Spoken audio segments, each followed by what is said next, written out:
Hello everyone, आज हम लोग क्या करने वाले हैं। आज हम लोग देखने वाले हैं जो आपका बिब्लियोफिल पीवाईक्यू प्लस सीरीज था हमारा, ठीक है। उससे रिलेटेड आपके बहुत सारे सवाल हैं। उन सवालों के आज यहाँ पे जवाब मिलने वाले हैं आप लोग को कि एग्जैक्टली इस कोर्स में हम लोग करने क्या वाले हैं, कैसे पीवाईक्यू को यूज किया जाएगा, कैसे हमको एविडेंस से कॉन्फिडेंस को बिल्डअप करना है और सॉल्व करना है हर सवाल को, ताकि क्या कर सके हम लोग आप अपकमिंग एग्जाम में जो भी सवाल आएंगे, कोई सा भी टाइप का सवाल हो, वो किसी भी सब्जेक्ट का सवाल हो, है ना, वो सारी चीजों को हम लोग क्या कर सके, सॉल्व कर सके, ठीक है। उसी के बेसिस पे ये बना हुआ है पूरा बिब्लियोफिल पीवाईक्यू प्लस का। पहला सवाल उसमें से ये था कि क्या ये कोर्स अभी सिर्फ जीएस के लिए है, तो जवाब है यस। फिलहाल हम लोग जीएस को खत्म करने वाले हैं, जितना जल्दी से जल्दी हो सके। हम लोगों ने टारगेट रखा है 31 दिसंबर तक सारा का सारा आपका जो जीएस का जितना भी सवाल हो, जो कि रिपीट हो रहे हो या फिर जिनको लग रहा है हमको कि एग्जाम में पूछे जाने की संभावनाएं बहुत ज्यादा है, उन सारी चीजों को हम लोग यहाँ पे खत्म करके छोड़ देंगे, ठीक है। इसके बाद फिर से अपकमिंग इसका सीक्वल आएगा, मान लेते हैं उसको हम लोग बोलेंगे मैथ्स के रिलेटेड, इसके अलावा हिंदी के रिलेटेड, ऐसे ही और क्या आएगा, इंग्लिश के रिलेटेड या फिर कंप्यूटर से रिलेटेड। ऐसे धीरे धीरे करके एक के बाद एक सीरीज में हम लोग आगे बढ़ते जाएंगे। अभी फिलहाल जो सीरीज है वो स्पेसिफिकली डेडिकेटेड है, वो है किस चीज से रिलेटेड अगर बोला जाए तो वो है अपना जीएस से। क्लियर है, याद रहेगा। चलो तो देखते हैं कि पूरा पूरा स्ट्रक्चरिंग कैसे बना हुआ है और हम लोग इस सीरीज में क्या क्या करने वाले हैं। देखो ये जो बिब्लियोफिल है वो है एक ब्लूप्रिंट जो कि एग्जामिनर के माइंड को डिकोड करेगा, ठीक है। मतलब हम लोग अब सिर्फ सवालों को नहीं पकड़ने वाले हैं, हम लोग पकड़ेंगे एग्जामिनर को और उसके माइंड में क्या चल रहा है, उसका क्वेश्चन बनाने का जो पैटर्न है, उस पैटर्न बनाने के पीछे उसके बैक लॉजिक और उस सारी चीजों को हम लोग क्या करेंगे, माइंड को उसके डिकोड करेंगे। ये डिकोडिंग हम लोग के लिए बहुत ज्यादा इंपॉर्टेंट होने वाला है। क्यों? क्योंकि सवाल हम लोग देख रहे हैं कि लगातार पूछे जाते हैं, थीम सेम रहता है, बस चेंज क्या हो जाता है, पूछने का तरीका। क्लियर है, याद रहेगा बात, ठीक है। तो चालू करें, फिर देखते हैं अगला स्लाइड क्या होता है। मोस्ट ऑफ द जो पेरेंट्स होते हैं ना, वो क्या पढ़ते हैं कि उनको लगता है कि सिर्फ हम लोग कुछ भी पढ़ लेते हैं, शायद किताबें जितनी भी पढ़ रहे हैं उन्हीं से ही सवाल आएगा। लेकिन समय अगर कम रहता है तो आप लोग के पास क्या क्या हो जाता है, ओवरलोड हो जाता है इंफॉर्मेशन का, उसके अलावा फोकस आप खो देते हैं। ऐसी जगह पे आप लोग वो चीजों को समझ नहीं पाते हैं जो कि बहुत ज्यादा जरूरी हो, ठीक है। तो हम लोग बिब्लियोफिल के थ्रू क्या करने वाले हैं, स्ट्रेटेजिक इनसाइट देंगे आपको कि एग्जैक्टली देखा जाए तो सवाल कौन सा बनेगा, कैसे बनेगा और क्या क्या तरीके से इसको पूछा जा सकता है। लाइक कि अगर कोई सा सवाल वन लाइनर में पूछा हुआ है तो क्या वो उससे हम लोग असर्शन रीजन टाइप फॉर्मेट पे बना सकते हैं क्या। जैसे कि एक सवाल आप लोग को याद होगा, लिच्छवी दौहित्री समुद्रगुप्त जिसका आंसर था, प्रीलिम्स के पेपर में पूछा हुआ सवाल था, है ना। तो इसको जब उन्होंने पूछा फिर से, उसमें एक क्लू छोड़ा हुआ था ऑलरेडी कि जो लिच्छवी दौहित्री था उसका मतलब ये था कि लिच्छवी क्लैन के जो बेटी थी उनके बेटे का नाम था लिच्छवी दौहित्री। क्लियर है, याद रहेगा। ऐसे ही जब अगर हम लोग चेक करेंगे तो एक मास्टर प्लान बनेगा हमारा, क्या कि सवाल जो बना हुआ है उसको डिकोड करने के लिए हम लोग को और बैक साइड पे जाना पड़ेगा क्या। लाइक कि अगर हम लोग 2012 से 2026 तक का पेपर उठाएंगे, उसमें हम लोग देखते जाएंगे कि कितने सवाल रिपीट होते जा रहे हैं। फर्स्ट फेज में हम लोग कहां पे जाएंगे, 2024 से 2026 तक जो पेपर हुए हैं उनका relation back of the examination, back of the year of examination अगर हम लोग बोले, उसमें कैसे इनसे सवाल बने हुए हैं, इन सब चीजों के बारे में क्या करेंगे, हम लोग देखेंगे, ठीक है। इसके बाद जब बारी आएगी तो हम लोग क्या देखेंगे, हम लोग उस पैटर्न को भी रिकॉग्नाइज करेंगे कि कैसे वो सवाल बन रहे हैं, कि कहीं अगर वो वन लाइनर पूछा हुआ था तो उससे अभी कैसे स्टेटमेंट बेस्ड सवाल बन रहे हैं। अगर स्टेटमेंट बेस्ड सवाल बना हुआ है तो उसमें कोई क्या एग्जामिनर ने कुछ क्लू डाल के रखा हुआ है। जैसे कि मैंने अपने प्रीवियस वीडियो में भी आपको बताया हुआ है कि एग्जामिनर जो है वो कुछ ना कुछ क्लू छोड़ के रखा होता है हर एक सवाल में, जिससे वो फर्दर क्वेश्चन बना सकता है, ठीक है। तो उस पैटर्न को भी हम लोग रिकॉग्नाइज करेंगे, एग्जामिनर के माइंडसेट को समझेंगे कि वो सवालों को बना कैसे रहा है एग्जैक्टली, ठीक है। कि अगर उन्होंने किसी में मैच द फॉलोइंग में अगर कुछ ऑप्शंस ऐसे दिए हुए हैं जिसके बारे में आपको नहीं पता है, तो क्या उससे डायरेक्टली कोई सा सवाल बन सकता है। एग्जांपल के लिए देखा जाए तो एक था कलसूबाई करके एक ऑप्शन आपको दिखा होगा, है ना। ये माउंटेन रीजन है, एक माउंटेन पीक है और ये है कहां का, महाराष्ट्र का, ठीक है, ये एक ऑप्शन में डाला हुआ है, तो क्या इसके क्वेश्चन पूछे जाने की संभावनाएं ज्यादा है? Yes, obviously. ये कैसे पता चला हम लोग को? इस एग्जामिनर को पकड़ के उसको ट्रैप करके, ठीक है। तो ये डिकोडिंग को भी हम लोग कहां पे देखने वाले हैं? बिब्लियोफिल पीवाईक्यू प्लस सीरीज में। क्लियर है? इसके बाद हमारा अप्रोच क्या रहेगा, हमारा सब्जेक्ट मैटर क्या रहेगा, न्यू क्वेश्चन बैंक कैसे बनेंगे, इन सब चीजों के बारे में भी हम लोग इस सीरीज में पूरी तरह से देखने वाले हैं। क्लियर है? हम लोग को ऑर्डिनरी एस्पायरेंट नहीं बनना है, तो अगर ऑर्डिनरी एस्पायरेंट बनना है तो आप लोग को लग सकता है कि बिब्लियोफिल हमारे लिए जरूरत नहीं है, लेकिन अगर आपको एडवांस क्या बोलना चाहिए, एस्पायरेंट बनना है, जो कि ऑफिसर बनना चाहते ही हैं, तो आपको चूज करना चाहिए बिब्लियोफिल पीवाईक्यू प्लस को। इसके लिए आप क्या कर सकते हैं, हमारे न्यू एकेडमी के जो ऑनलाइन पोर्टल है या फिर हमारा जो ऑनलाइन ऐप है जिसका नाम है न्यू एकेडमी ऑनलाइन क्लासेस, आप वहां पे जाके एनरोल कर सकते हैं अपने आप को। अदरवाइज अगर आपको लग रहा है कि थोड़ा सा और क्वेरी को अपना सॉल्व कर ले, तो उसके लिए ये नंबर है 777-287-6191। ये हमारा ऑफिस का नंबर है, यहाँ पे आप हमको कांटेक्ट कर सकते हैं। क्लियर है?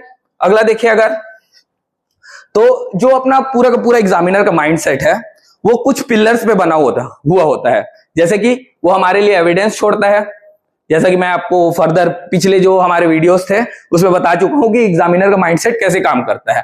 वो अपना पैटर्न छोड़ के रखते हैं लगातार कि मैं अगर इस वाले एग्जाम में ये पर्टिकुलर सवाल पूछ रहा हूं तो अगले एग्जाम में मैं किसी दूसरे तरीके से सवाल पूछूंगा। वैसे ही उनके पास कुछ लॉजिक्स होते हैं किसी सवाल को पूछने के लिए।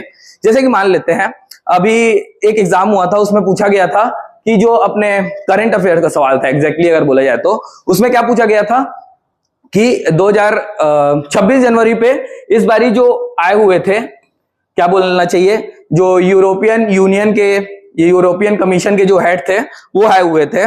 उनको पूछने का मेन वजह ये था कि mother of all deal sign हुआ था इंडिया के साथ, ठीक है। तो उन्होंने कुछ लॉजिक लगा के उसको पूछा है उस सवाल को। मदर ऑफ ऑल डील जो पैक्ट था वो बहुत ज्यादा हाईलाइटेड था न्यूज में, इस वजह से ये सवाल को पूछा गया था। और यही लॉजिक था उसको इस साल सवाल में पूछे जाने का कि हमारे 2026 के करंट अफेयर्स में जो एग्जाम हुआ था उसमें करंट को उस वाले क्या बोलना चाहिए, एक पर्टिकुलर सेगमेंट से उठा के पूछा गया था। इसको हम लोग टेम्परामेंट भी लेके चल सकते हैं। क्यों? क्योंकि जो साइकोलॉजी बिहाइंड द क्वेश्चन है, मतलब उस क्वेश्चन को फ्रेम करने का पीछे जो लॉजिक है वो ये है कि मैं न्यूज पेपर पढ़ रहा हूं, अचानक से मुझे देखा कि एक बहुत बड़ा सा पैक्ट साइन हो रहा है इंडिया और यूरोपियन यूनियन के बीच में, और उसमें से कोई अगर सवाल बन सकता है जस्ट बिकॉज कि वो यूरोपियन यूनियन, यूरोपियन कमीशन की जो हेड है वो इंडिया आ रही है, तो मुझे लगता है कि वो मेरा टेम्परामेंट था कि as an aspirant, as a administrator, मुझे ये पता होना चाहिए कि कौन हमारे देश को विजिट कर रहा है और कौन हमारे देश से बाहर जा रहा है या फिर उनको कोई सा सम्मान मिल रहा है। क्लियर है? याद रहेगा? चलो अगला देखते हैं। जो डिकोडेड क्वेश्चन है उसका एनाटॉमी कैसा होगा? क्या हम लोग सोर्सेस को देखने वाले हैं? बिल्कुल। उसके पीछे का इंटेंशन को देखेंगे? बिल्कुल। क्यों? क्योंकि ये हमारा इंक्लिनेशन है कि जो टेस्टिंग है ना, हम लोग जो एग्जामिनर का एक्चुअल टेस्टिंग है वो क्या सोच रहा है उसके बारे में भी हम लोग इसी बिब्लियोफिल पीवाईक्यू प्लस सीरीज में क्या करने वाले हैं, देखने वाले हैं। कॉन्सेप्ट को देखेंगे उसको कि उसका ओरिजिन ऑफ द थ्योरी क्या है, उस क्वेश्चन को बनाने के पीछे वजह क्या थी, वो सारी चीजें भी हम लोग देखने वाले हैं। ठीक है। इसके अलावा कोई सा कीवर्ड्स है, जैसा कि आपने हमारा पिछला वाला क्या बोलना चाहिए, एक शॉर्ट्स देखा होगा जिसमें पांडुवंश को मैंने डिकोड किया था, उसमें आपको एक वर्ड मिला होगा, नाम है क्या? आजीविका। आप मानो या ना मानो ये वर्ड अब हाईलाइट हो गया है किसी अगले एग्जाम में पूछे जाने के लिए। क्लियर है? तो आजीविका सेक्ट से रिलेटेड जितना भी सवाल रहेगा हम लोग इसी एक टेम्पलेट के बीच में हम लोग क्या करेंगे, उसको सॉल्व करके रख लेंगे ताकि हमको रिवीजन के टाइम पे ज्यादा परेशानी ना हो। क्लियर है? इसके अलावा probability score, the likelihood of pattern appearing again, ये भी चेक करेंगे कि कौन सा टॉपिक है अभी इस सिनेरियो में जो कि हाईएस्ट प्रोबेबल टॉपिक है। जैसा कि आप लोगों ने हमारे एक और वीडियो में देखा होगा जहां पे हमने आपको बताया था हाई यील्ड टॉपिक। ठीक है। हाई यील्ड टॉपिक बना ही इसी वजह से था कि उसमें आपको ये चीजें बता दी जाए कि अगर आपको कोई सा सेक्शन छोड़ना है जस्ट बिकॉज आपके पास रिवीजन के लिए टाइम नहीं बचा है, तो आप कौन से सेक्शन को बिल्कुल नहीं छोड़ सकते हैं, उस चीज पे बना हुआ था क्या ये हाई यील्ड टॉपिक्स वाला वीडियो। क्लियर है, याद रहेगा। ये सारी चीजें कनेक्टेड किसके थ्रू हो रही है, ये सारी चीजें कनेक्ट हो रही है हमारे बिब्लियोफिल PYQ प्लस सीरीज के थ्रू। क्लियर है, चलो अगला देखते हैं हम लोग और क्या करने वाले हैं। मान लेते हैं आपको कोई सा सवाल है जिसके बारे में कुछ भी नहीं आता है, ठीक है, लेकिन फिर भी आपने कुछ सवाल उससे रिलेटेड अगर देखा हुआ है, या फिर आपको पता है कि एग्जामिनर आंसर को, ऑप्शन को कैसे अरेंज करता है ना, उस अरेंजमेंट के बेसिस पे हम लोग ये देख सकते हैं कि कौन सा ऑप्शन बिल्कुल सही है और कौन सा ऑप्शन बिल्कुल गलत है। उस एलिमिनेशन टेक्निक को भी हम लोग यहाँ पे सीखेंगे, जस्ट बिकॉज क्योंकि एग्जामिनर एक पर्टिकुलर माइंडसेट के साथ ही चलता है। क्लियर है, और क्या क्या चीजें हैं इसके अलावा, हर क्वेश्चन में कुछ क्लू होते हैं, उस क्लू को पकड़ेंगे, उसके कॉन्सेप्ट को क्लियर करेंगे, ठीक है, उस कॉन्सेप्ट से हम लोग एग्जामिनर का पूरा माइंडसेट को क्या कर देंगे, रिवील कर देंगे, और फिर आपको फेमिलियर कर देंगे उस एग्जाम सिचुएशन से, उस एग्जाम के क्वेश्चन से जो चांसेस बहुत ज्यादा है कि आपको पूछे जाएंगे कभी ना कभी अभी रिसेंट एग्जामिनेशन पे। क्लियर है, याद रहेगा। चलो अगला देखते हैं। इसके अलावा और क्या क्या है कि ये जो पर्टिकुलर सेगमेंट है, ये पर्टिकुलर जो सीरीज है, वो कौन कौन से एग्जाम के लिए अगर जरूरी है, अगर बोला जाए तो मैं बोलूंगा कोई सा भी एग्जाम दो आप, ठीक है, जिसमें भी जीएस आता है, जिसमें भी मैथ्स आता है, जिसमें भी क्या बोलना चाहिए, लैंग्वेज आता है, सब में ये काम आएगा। क्यों? क्योंकि जो PYQ प्लस है वो हर जगह पे काम करता है, चाहे आप यूपीएससी ले लो, आप चाहे CGSSB ले लो, आप CGPSC ले लो, कोई सा भी अदर PSC ले लो, सब जगह पे यही माइंडसेट काम करता है। क्यों? क्योंकि जो सोर्सेस है वो तो लिमिटेड है ना हमारे पास। अगर लिमिटेड सोर्सेस है, इसका मतलब क्या है कि हम लोग पढ़ेंगे तो लिमिटेड ही, तो सवाल भी बनेगा लिमिटेड ही। थीम जो है वो कॉमन है, बस उस थीम से सवाल बनने के जो डायमेंशंस है वो बहुत अलग अलग है। क्लियर है, याद रहेगा। इसके अलावा मैं आपको एक चीज बताना चाहूंगा, अगर आप एक PYQ को डिकोड कर लेते हैं तो आप मानो ना मानो, आपके पास नहीं में 100 ऐसे सवाल बन जाएंगे जो कि आपको फ्यूचर में कहीं ना कहीं किसी ना किसी तौर पे देखने को मिलेगा। ठीक है, तो क्या ये बिब्लियोफिल PYQ प्लस सीरीज आप लोग के लिए जरूरी है? मुझे लगता है जरूरी है, क्योंकि जब मैं इस सीरीज को फॉर्मेट कर रहा था तो इसके पीछे मेरा जो 7 साल का बैकग्राउंड है वो काम कर रहा था। ठीक है, तो ये अचानक से मैंने बैठा एक दिन और अगले दिन ये प्रिपेयर हो गया, ऐसा नहीं है। इसको बनाने के लिए बहुत टाइम लगा हुआ है, तो पूरा जितना भी एक्सपीरियंस है वो सारा का सारा इस सीरीज में झोंका गया है। ठीक है, तो अगर आप चाहें तो इसको बाय कर सकते हैं। ठीक है, अगर आपको थोड़ा सा और कुछ भी डाउट हो तो आप हमारे ऑफिस नंबर 777-287-6191 पे कॉल करके और भी इंफॉर्मेशन ले सकते हैं। क्लियर है? इसके अलावा और कुछ है क्या? एविडेंस से हम लोग समझेंगे, कॉन्फिडेंस को बूस्ट करेंगे और पेपर को सॉल्व करेंगे। हर पेपर के हर क्वेश्चन को ऐसे ही पकड़ा जाएगा। फिलहाल हम लोग किस सेक्शन पे फोकस कर रहे हैं? That would be GS. ठीक है, तो जनरल स्टडीज के जितने भी क्वेश्चन होंगे जो कि लगातार रिपीट हो रहे हैं या फिर रिपीट नहीं हो रहे हैं लेकिन रिपीटेड होने की प्रोबेबिलिटी है, वो सारी चीजें हम लोग कहां पे देखने वाले हैं? बिब्लियोफिल PYQ प्लस सीरीज में।